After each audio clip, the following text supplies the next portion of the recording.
Wait, don't score! So you're looking at one of the craziest scenarios in recent NFL history. Dealing with my team, the Detroit Lions, you got Todd Gurley told in the huddle by Matt Ryan, his quarterback, at least twice not to score. He does score. They could have ran the clock out, kicked the chip shot field goal, but then you give the ball back to Matthew Stafford looking for his 30th career fourth quarter comeback, which would tie him with Matt Ryan for 8th all-time, 5th best active players. There's a pass to Hockenham. Get ready for a big one to Galladay. This one was pretty emotional. The clock is ticking. Or no, sorry, first it's Amendola. He gets the ball inside the 40. Then you got Kenny Galladay. Here comes Hotel Motel. Galladay in. That's incredible. And then one play, 3 seconds. They had to spike the ball. So you have, one play, 2 seconds after the big Galladay catch. And can the Atlanta Falcons, let's see, Stafford, Hockenham. Yes, they can. Touchdown, Lions. And let's bring in the nobleman. Now, I know that I'm just kind of being selfish here and showing one of the great Lions wins ever. But Sealy McNeely, have you really seen anything like this in recent memory where a guy was supposed to score? You always see these in betting situations. And obviously for me, I had the Lions +2. We talked about it last week. And as the Lions win the game with the extra point that was on a penalty, 48-yarder, that if Gurley doesn't score, and I love the Lions, but I was resigned to them losing. He doesn't score, I cover the point spread. Instead, he scores, and Stafford's got to get his 30th fourth quarter drive. That was insanity, Sealy McNeely. Crazy game. The difference was when Todd Gurley did it, I believe in the last couple of years, I don't think the spread was involved, just a fantasy point. No, just fantasy points. Fantasy points. Now, this time, when he's not supposed to do it, when the game's on the line, the idiot falls into the end zone. But what can you do? Bizarre. Absolutely bizarre. All right, one of the craziest things I've seen. That's why we love sports, and even in this crazy COVID year, I was on air doing the post game, going crazy. That was a game. But now it is the Sports Edge powered by InSpin.com and InSpin's network of handicappers. We got the great Sealy McNeely and my man JB. We're going to start with you. Seal will get right back with you, JB. I got to tell you, you've been picking golf winners for a long time, but as we stand right now, we're recording the show Friday afternoon, 5:00. You had 4 picks this week. Actually, I think you had an additional bonus pick. But you have three in the top 7. 3 in the top 7 in Bermuda. This is why when people go to scratchcaddy.com, it's not like you've been doing this for a year or 2 or 3. You've been doing it for a long time. And the tournament's long for being over. But to have 3 guys when round 2 is basically over in the top 7 in a huge field with not great golfers, I got to give you credit, man. That's why you do what you do and make people a ton of money. Yeah, no, exactly. This week was it was a strange week, wasn't it? The field was very, very bad. Will Zalatoris was the favourite at plus 1,100. I mean, he's a Corn Ferry Tour. He's never won on the PGA Tour. So further on down the betting there was a few opportunities. We did put up 4 this week. He was the first round leader as well. So we've got a couple of them in there as well as the bonus pick, which was Ollie Schneiderjans. I think he was available at anywhere around 100 to 1. So we've got him to win and we've got him to top 10 as well. So, it was, if you've got 3 in the top 10 there going into the weekend, the odds are one of them is going to shoot a decent score on Saturday. And hopefully then if he's in the mix on Sunday, hey, listen, we'll see what we can, we'll see what happens. But the Ollie Schneiderjans pick was very strange how he came out. I was updating all my databases and I saw that all of his best finishes had came on Bermuda grass greens. And I remember a few years ago, he lost to Henrik Stenson in the Wyndham. He came second, and I backed him that day as well. And he's the only golfer on tour that doesn't wear a cap. He's got a beautiful head of hair, but he never wears a cap.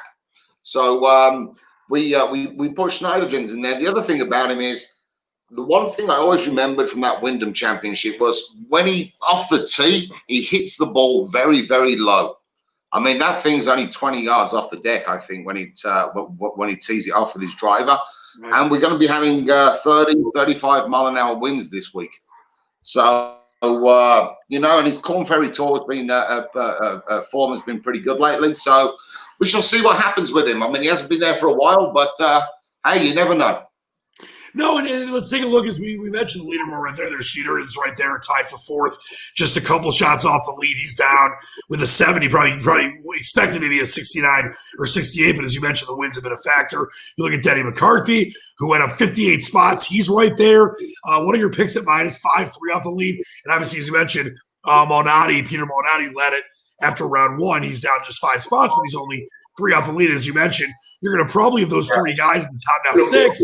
You're going to have at least one of those guys, if not 2, maybe have a good Saturday and put themselves into position to win on Sunday. And we've talked about this a lot, Jamie. And I think it's very important to bring up again, especially as we lead into the Masters in a couple weeks. And you look at these smaller level tournaments like the Bermuda Championships, you're going to have guys like Sheeran that would 9-1, Malnati that's 30-1. And if you hit one of these guys, and there's a lot of these tournaments coming up as we get into next season now, this is where you not just make money to pay for, let's say you had 3 or 4 losing weeks. You pay all that money back, and you win a bunch on top of that. That's why the system you've devised, your website, which I'm going to show here in a second, scratchcandy.com, all the research you do, all the different data points you have, and you mentioned the win and the Bermuda Greens. You can't do this on your own, and you mentioned this before, that when you went back and started doing this, you were realizing that it's very tough to make successful winning golf picks, and the system you put together has been very impressive to look at. Yeah, no, exactly. I mean, like I said, I was updating my databases, and I'm about halfway through it, and it's already taken me 3 days. So, I mean, that's the kind of information that we'll have up there on Scratch Caddy. Right. All the information that you can get it all, but you can't get it all at the same time. And when you've got a field of 120, 130, 150 players, it's very tough and time-consuming to be looking at every single player and all of his form on the correlating courses. And that's what we do here. So we get all the information together, which will help you, even if you don't want to follow my picks, come up with something on your own, but all of the information is already there for you. Yep, and you take a look right there. You got all this information. So there's Yep, and there's a reason that you've been successful for a long, long time, and you will be for a long time in the future. So it's great. It's great stuff, Jamie. I love the website. I love what you do here on the show. We'll get back with you in a minute, talk a little more about Bermuda and getting ready for the Masters. So thank you, my friend. Let's get to Sealy McNeely. He is ready for the election. We're not going to talk politics, but he's got his big Joe Jurgensen sign in the yard. He's ready for the third party to take. I'm kidding. But by the way, where's Mini Seal today? Did he get you? I know you've been cutting back on the hoagies. I'm guessing you had a chicken salad for lunch and maybe pudding for dessert. The diet lasted 2 days. Sad to say. Don't tell my daughter. I've been cheating. Tremendous. You seem so serious about the diet, by the way. 2 days. My daughter's going to kill me if she finds out. She's a big Instagram model, but I don't want her to find out. So we won't talk about my diet on the air. Nope. But let's talk about your sizzling football picks. Obviously, baseball's over. I know you're probably happy about that. But, you got going last night on a team that you talked about, I would say 3 weeks ago, before they even played, maybe. Fresno State, 3-point dog at home to Colorado State. I have no idea why Colorado State was favored. I know Fresno lost their first game, I believe. But Fresno won 38-17. That was a Sealy McNeely pick. You obviously have this great website at sportshandicapper.com that you put these picks on. And it's one of these things where when you bet, the line moves.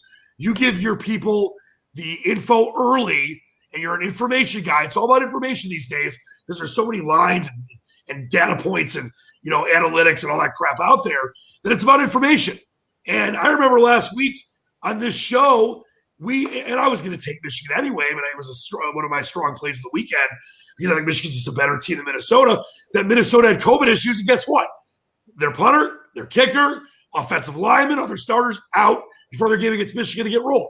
So where are we at right now is we're week 8 NFL, week 9 college football, Pac-12 almost back, the MAC almost back. You're the king of the MAC, the self-proclaimed king of the Mid-American Conference.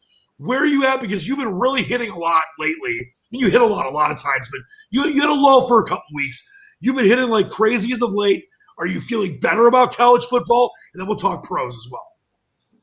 I feel better about college football than the NFL. I mean, I've always have done better in college football than the NFL. I think college football is easier, more of a selection, a lot more games to choose from instead of the normal 16 games in the NFL. So obviously, going to pick off better information. Last night, if anybody that had my service, there was late breaking information on that game. Colorado State was after starting 2 wide receivers in that game, which nobody knew. That was one of the reasons we pressed up on Fresno State last night. That was a bet for us anyway. We went a little further with that information that came out that nobody knew about.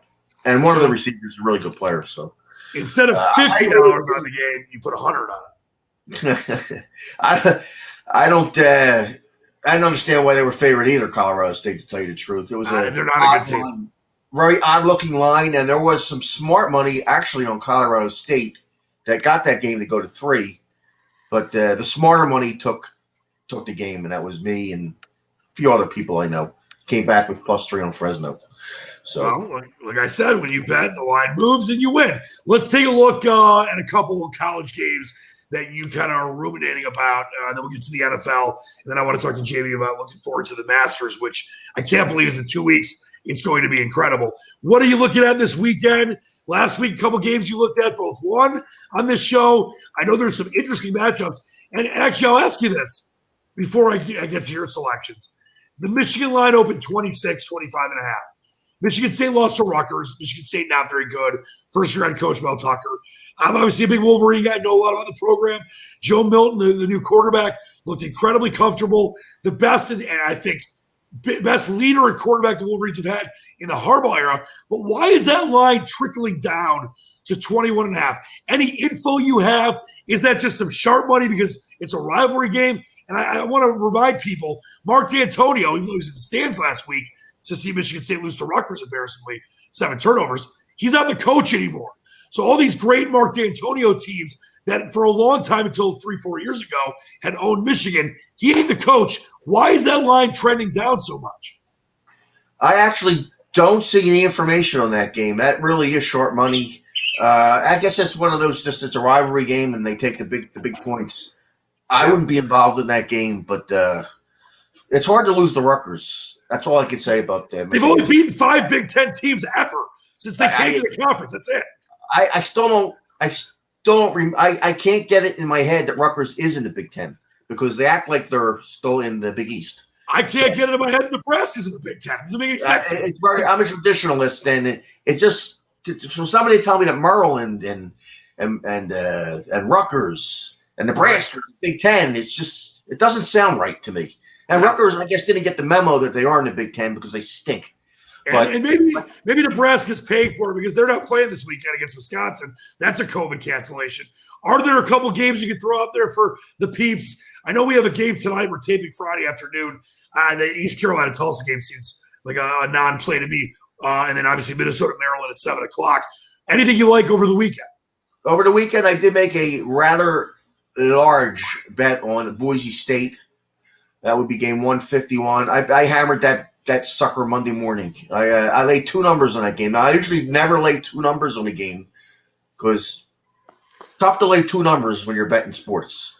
But I actually had to lay 10.5, and I couldn't help myself and laid 11 because I had to get down. And there was a limited market early Monday morning, and I just wanted to stick it in. And now it's minus 14. Yeah, I think it will be higher. I think it will go up higher. I would lay 14 on that game. Yeah, you still like it at 14? Yeah, I would lay 14 on that game. Yeah, Boise State's played solid football so far this year. Air Force has been all over the map. I think it's a very solid play for you. It's a 6-10 game tomorrow on Halloween, by the way. Happy Halloween. It's my nephew's birthday. So happy birthday to the Owiz, my friend Natalie's birthday as well. And from what I've been told, Seal, are you going to your Halloween party, which you host every year? There's normally in normal years you have 500 people. This year it's based on the limits that the governors put through No, Pennsylvania. Actually, I can't go to a Halloween party because Halloween's officially canceled. I live in a Democratic state. I said no politics. But is the rumor true that you are going as Richard Milhouse Nixon? No, that's not. I'm actually going dressed as Donald J. Trump. Of course you would. All right, before you enrage half our audience, give me one more pick for college football. I'm going to give out a first half bet, which I like a lot. Ooh, I like. My dad loves first half bets. The bottom game on the board, and the only reason it's the bottom game on the board is because the game got switched from New Mexico, where COVID-19 is spiking rampantly. So now they're playing in San Jose State, which is a red state, they call it, with their coronavirus numbers under a certain threshold. So now they flipped it, and they're playing in San Jose State, which there won't be anybody there anyway because they're not allowed to have anybody there because the governor, I don't want to talk about that. Anyway, we're not going there. You're not going there. But I did lay 7 in the first half. You can still get 7 in the first half on San Jose State. Very bad information coming out about New Mexico. Their governor is so crazy that they've been practicing in groups of 5. The New Mexico Lobos. They're in the group. They're in the group of 5 conference. They're in the group of 5, but they're practicing in group of 5s. So they can go 11-11 in practice because they're not allowed to have 11 people next to each other. So they have a group of 5. I feel a San Jose State play coming here. San Jose State -7 first half. The coach of New Mexico, the former offensive coordinator at Oregon, says they're really not ready to play. I believe them. And I believe. All right, I love it. First half bet, I'm in. All right, before I get back to Jamie, now, Seal, once again, we're not talking about one side or the other, but before we started the show tonight, I think it's fascinating. The U.S.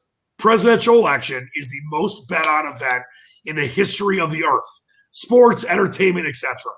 What are we looking at right now as far as the odds are? I know Biden was around -200, Trump plus 150 to 160 based on the sports book, but what are you seeing right now? And are you surprised it's the most bet on event in the history of the world? Over 300 million. I am not surprised it's the biggest bet, but well over Super Bowl numbers. I mean, oh yeah. The problem is they've been talking about this election for so many months now, and there's so much interest in it, partly due to all summer long there was basically nothing to do until baseball started. So this kind of got on the front pages of everything. As we speak, the odds, let's see what the odds are right now. Yeah, and by the way, before you give those odds out, just so people understand when I say the most bet on event ever, you are not allowed to legally bet on the U.S. election in this country. Now, obviously, I'm here in Michigan. We have legal sports betting now. Pennsylvania does, Delaware, et cetera, and obviously Vegas. Whether it's legal or not in your state, obviously the legal places are the ones we're talking about. You cannot bet on the election. So maybe down the road, I think I saw them in a seal, you'll be able to. But this is obviously all around the world offshore. $300 million is no joke. No, it's not. And I hear that England is taking massive bets. Massive bets over in the UK and everything. And all right, what's the line? The line right now is sitting at -96 for Biden, plus 162 for Trump. And I think it's stealing betting Trump. I put it this way to all my followers out there. I have a Trump pen sign on my front yard. And if he loses the presidential election, the sign will come down and a for sale sign will go up on my house because that's how I bet on Donald J. Trump to win 4 more years in the White House. All right, and that's only because it was a smart. You thought that the value was there. We're not because of your politics. We're not alienating. By the way, no politics. The numbers are ridiculous. They're all based on phony polls, suppression. Phony polls. And by the way, I have been winning in a landslide. I have 7,000 bet on them. Now, Mini Seal, who hasn't bet. Is that Mrs. Mini Seal? Never bet a penny in his life. And there's my Instagram model. Is that your daughter? That's my daughter. Hi. Do we look alike? Yes. Well, you're much better looking. How old are you? How old is your daughter? 17. Okay, never mind. All right. Well, keep being great. You can't say Instagram daughter and then say she's 17. No, but your daughter is beautiful. Where'd she get the looks from? The heck? Not me. I don't know. I even have champagne ready to go for Tuesday. Now, Mini Seal has champagne ready for That's Tuesday how night. confident I am. Does Mini Seal know that I did not ask for him to be in the background of the show today, and he keeps walking back and forth? Get him out of this, kidding. We love Mini Seal. Mini Seal never bet a penny in his life. Not a penny. Not like me. I've been betting since I was 16. Let me ask 6,500 on Donald J. Trump. Let me ask Mini Seal a question. How much of it was on your credit card? And two, when Biden wins Florida at 10:30 on Tuesday night, are you going to run outside and jump in front of a car? Put it this way. I would bet my life based on looking at the early data that he's not winning Florida. It's so funny, though, because – and we appreciate you, Mini Seal. And, of course, your dad is the best. It's funny because people on both sides feel so damn confident that their candidate's going to win. It's like the Trump people are like, there's no chance he loses. The Biden people are like, there's no chance he loses. Someone's going to lose. That's true, but the difference is I'm looking at the vote by mail returns. 70% of Democrats are going to vote by mail as compared to like 70% of Republicans in person. Right. And to have a lead on Election Day, the Democrats need to be majorly above what they are right now. And they're not performing. That's why they're underperforming. Once again, that's just analytically, we're not talking politics. But thank you for that information. All numbers. Just like betting football. All numbers. I think Biden minus 200 is not a bet to make now, but I got it at plus 150, and I freaking loved it back then a long time ago. All right, we'll get back with you, Mini Seal and Mr. Seal. Let's get back to a man who's in Costa Rica, thank God, away from all the crazy politics. Jamie, are they following? Because we know this is a huge event. How big are the Costa Ricans, who obviously don't have an army, but one of the few countries on earth don't have an army? But if there's ever a problem, and they were invaded by, let's say, Colombia or something, the U.S. has an agreement they would go to their defense. Are people fascinated by this down in Costa Rica right now? Mount Stomping Ground? No, I mean, there's a few sort of local things going on down here with some tax issues. So everybody down here is more focused on their own stuff rather than what else is going on in the rest of the world. They are completely clueless about what is going on in the rest of the world down here. I've got no ideas whatsoever. Willful ignorance and bliss. I wish we had that here. It's not happening. But I'm looking forward to the election night, but then it being over. Something crazy. All right, so Jamie, let me ask you this. And just going back to your point that you were talking to Leo. Sure. Go ahead. Yeah, no, I'm actually checking my Betfair Exchange account right now, and I'm looking on the presidential election. £234 million has been matched on it in one exchange. Isn't that crazy? That's so yeah, probably the biggest event in the world. All right, want to do a couple of quick things with you here. They get back with Seal for a second about some NFL before we get out of here this week. Jamie, obviously, good luck with all your picks in the Bermuda. Having 3 in the top 6 after round 2, pretty solid. But I want to look forward to the Masters, my friend. And we've got 2 weeks till the November Masters. Yep. You and I, we've talked about it a lot on the show. The formulas put together, the leans you have, obviously the different charts and analytics you use. As we're 2 weeks out, what are you focused on now getting your clients that obviously win a lot of money with you on scratchcandy.com? You see the website right there. Getting ready for your picks. And when will we expect to see your picks for the Masters? Yeah, so what we'll do is I'll keep my I'll put up next week's event, the Houston Open, as normal, and then as soon as the Houston Open goes off, I'll be updating the website to the Masters. The one thing that I am doing right now is getting all of the stats. As I said, it took me 3 days, and I'm only halfway through it for the US Masters. Wow. So everything's going to be covered. All of the trends that have happened through previous Masters, all of that will be explained on the website, and hopefully we can narrow the field down to a few players. Obviously, Bryson's going off favorite right now. He's not going to be playing. He's not played for the last 2 weeks, and it's still another week. So that's a bit strange for a US Masters winner. Bubba Watson is going to be interesting.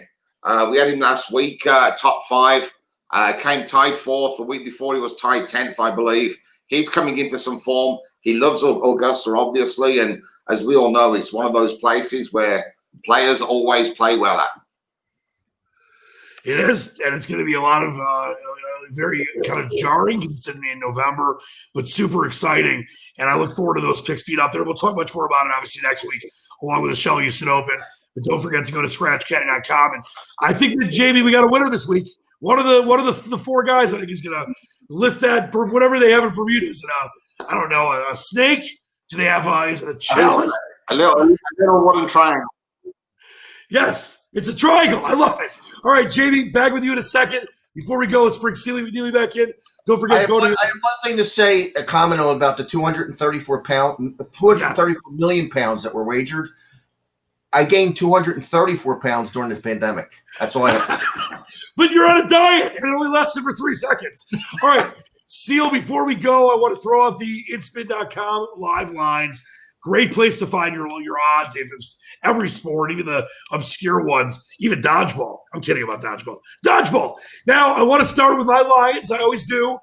Lions are 3-3. They've won 2 in a row against bad teams. They had the miracle win against Atlanta last week. But you look at this game right now. Colts off the bye. I know the Lions were 7-1 against the spread off the bye. The Colts have a similar off the bye record against the spread. But obviously, Frank Reich's only been there for a couple years now. They're -3 at Ford Field in the Dome. Do you have a lean or a feel on this? And right now, 60% of the money on the Lions, 39% on the Colts. Anything to – why does it say 111 on November 1st? It's actually 1 o'clock. But what are your thoughts on the Colts and the Lions on Sunday? No feel for the game, but are the Lions playing for Matt Patricia? They somehow, some way, Sealy McNeely, it looks like they actually might be. And I've said this many times on my regular shows on 97 with a Ticket, our biggest sports station here in Detroit, that Kyle Shanahan, Mike Shanahan, Ron Rivera, Andy Reid, Mike Ditka, go down the list. Year 3, they all made the playoffs for the first time. You need about 3 years to build a program. And these days, sometimes you get 1 year, maybe 2. So this maybe is where things turn. And then we throw this up there because this is where maybe the curse of Bobby Lane turned when Todd Gurley scored. He stole it back. Todd Gurley has stolen the curse of Bobby Lane, which goes back to 57. The last year the Lions won a title. The Lions traded Bobby Lane, and there's a supposed curse like the Cubs curse of the Billy Goat and the Babe Ruth stuff with the Red Sox and Yankees. But yes, they could be playing for him, Seal. So no lean, though. I think the Lions, if you want to bet the game, you got to take the Lions on the money line. They've been very good at Ford Field against good competition, including beating the Patriots last year and obviously having some very good games under Patricia at home. Not winning a ton of them, obviously, but I think that's the value there. What are some games you are looking at? Give me a couple for Sunday's slate. There's a few juicy matchups out there, including Pats and Bills, and, of course, the Steelers and Ravens. I'm off the Patriots bandwagon. I think they look like they stink. It's a nice way to put it. They stink. I never thought I'd say that while I was alive still, but they look pretty bad. Cam Newton is basically Cam Newton. He had one great year, Super Bowl year when he went to the Super Bowl. He stinks. He was terrible last week. I mean, absolutely terrible. And I don't think he'll be long for that job. I think they'll probably put Stidham in there eventually when the season goes totally sideways. I wouldn't touch the Patriots. I'm looking at maybe the Miami Dolphins under the 46. I think their game plan might be a little conservative with Tui playing for starting first game. Their quarterback without Ryan Fitzpatrick in there, and I see a little more running, maybe a little more short passes, keep the guy safe. I see conservative game plan with him. So I was looking at under 46 in that game. I think they want to get him into the flow of the game and not get him rattled. I like that because only 44% of the money's on the under right now. And I mean, the public is often wrong, especially in this COVID year. So I like where you're leading with that. Give us one more NFL Week 8 game that you are looking at. Well, the Eagles game is mashed out. I was looking at the Eagles earlier in the week, but there was no line, obviously, with the Dalton being doubtful. Now they said he's not playing today. Yeah, it's the Ben DiNucci era. Ben DiNucci, who I actually watched numerous times at James Madison. He went that powerhouse James Madison club. But in the NFL, I don't know. This isn't James. He's not playing Villanova, put it that way. No, he ain't playing North Dakota State. North Dakota State actually is probably as good as the Cowboys this year. They are unbettable, the Cowboys. Absolutely. I watched them last week against Washington. They put up 130 yards, I think, total offense. They cut 2 guys this week. the funny thing was they cut Demetrius Poe because they said he was overweight. Isn't this the same guy that got drafted from Memphis and he was 375? Yep. I guess told you that Washington football team was my play of the week last week. That was too easy. Yep.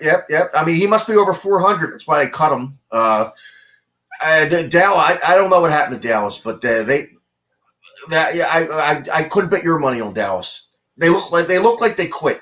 That's the way they're playing. They look terrible. And the biggest line of the week is your New York Jets. They opened up 21. It went right to 19.5. Love those Jets. Anytime a game's 21 in the NFL, the money comes right in on that dog. Right in. Yep. But there's only 17.3% of the money on the Jets right now. Well, there's not a lot of people bold enough to bet the Jets, except the sharp guys, because 21-20 is an automatic take for them. Doesn't matter. Yep. Can't lay those numbers in the NFL, and I agree. But the Jets, put it this way: in the NFL this year, there's teams I can't bet already in week 7, 8. I can't bet Dallas. I can't bet the Jets, and there'll be a couple more coming very soon. The NFL has been a crazy year. Absolutely crazy year. It has been as crazy as they come. We'll see how we love you. One game I would take 3 on the Las Vegas Raiders against the Cleveland Browns. Yeah, I think the Raiders are still a good team. Obviously, they didn't look good against Tampa, but I like what Derek Carr and Josh Jacobs and Gruden's got going there. The defense is pretty good. I think it's a solid play there because you look at the Raiders, the Browns are a pretender. Baker Mayfield's not very good in my opinion. And you're getting it's a small spread, but I think the Raiders are going to win that game outright. And there's, ironically, 72% of the money on the dog there, only 27% on the Browns. I like the Raiders. I know they've kind of been a letdown at times, open up 2-0 and 2-0 against the spread, but I think the Raiders are going to be a good team for the majority of the season. So I think it's a solid pull there, Seal. Yeah, I agree with that. And, the thing about you say the Raiders didn't look very good against Tampa Bay. Nobody looks good against Tampa Bay this year right now. Nobody. How silly does Belichick look? Belichick moves that. Everyone's like, is it Belichick? Is it Brady? Obviously, combination of both. Brady leaves first year. Cam Newton could be worse. Patriots' worst home loss in the Belichick era, 33-6 against the Niners. It's incredible. And Brady and the Bucs could win the NFC. It's nuts. I agree. And he looks like, as we speak now, he got the best of the little breakup between Belichick and him. Because Belichick looks like the loser in this two-way battle. Gurley should have scored. He should have scored, even though the Falcons won last night. All right, before we go here, let's bring the James Wiz back in. Jamie, parting shots for you. What are you looking at this weekend? Well, let's see what happens over in the Bermuda. Let's see what happens with the wind. He's getting up to 25, 30 miles an hour in round 4. Maybe look for a guy who can, far off the pace, shoot a low score, and watch the leaders suffer in the wind. All right, can't wait for that. Can't wait for Houston Open next week and then the Masters. Sealy McNeely, what are you looking at this weekend? Any shout-outs? And the next time we do this show, there will be either a re-elected president or a new president, and it's going to be very exciting either way. Or they might not know. Yes, you're right. By the next Friday, they still might not know. They might not know. All right, what do you got for me before we go? I do have Bermuda grass in my backyard. Does that count? I do have Bermuda grass. So you should be a great putter. Not really, but I do have Bermuda grass. I like Bermuda grass. Parting shots. All I can say is go Boise Broncos. Go Donald J. Trump. That's my parlay this week. All right, so it's a Boise Trump parlay. The Boise you gentlemen, Trump parlay. You did a great job, as you always do. One of our finest shows, our finest hours. Don't forget to go to Jamie's website, get those incredible sizzling golf picks, scratchcandy.com, Sealy McNeely's at sportshandicapper.com. For the gentlemen, for Seal, for Jamie, this is the Sports Edge powered by Inspit.com. We will see you next week. We'll see who the president is. Until then, wash your hands. Stay safe. I know it's too late in some places to mail in a ballot, but if not, go there in person if you haven't voted yet. Vote no matter who you're voting for. Vote, vote, vote. Thanks to Jamie. Thanks to Seal. We love you guys. My nephew's birthday's on the way. Happy birthday always. Till next week. Sports.